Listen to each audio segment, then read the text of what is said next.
fiadana no androany ny tantarantsika dia mitondra ny lohateny hoe inona no fahasambarana lehibe indrindra, ny manangona sa ny manome.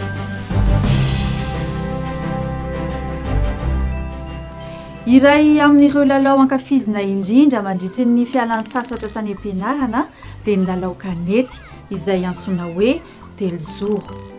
Satria tao anatin'ireo mpilalao mahay aho dia nahazo kanety be dia be ary rehefa tonga ny an-trano dia avoakako ao anaty paosy daholo ny kanetiko.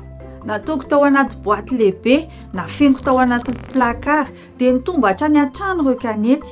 Rehefa nandresy matetika aho dia feno ny boaty dia tena faly ery aho, reharehako ery ilay izy. Saingy indray andro nahita hevitra hafakely aho. Tsy hitahiry izany oaisa mirery aho. Indray maraina aho tapa-kevitra no entiko tany am-pianarana avokoa ireo kanetiko rehetra, ireo arenakeliko ireo. Ary rehefa tonga ny fotoana fialan-tsasatra dia nisokafako ilay boaty. Naparitako teo an-tokotany daholo ny kanety rehetrarehetra. Ny namako rehetra gaga tamin'ny voaloha, avy eo faly loatra. Ny rohatra nandrokan'ilay kanety be dia be, tsy ho adinoko mihitsy izay tranga nahafaly azay. Nefa tsy ho apetrako aminao akory ny fanontaniana. Fantatrao ve izao hoe iza no sambatra indrindra?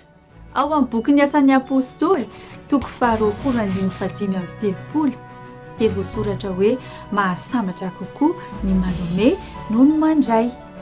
Itayanao aneny Tompo.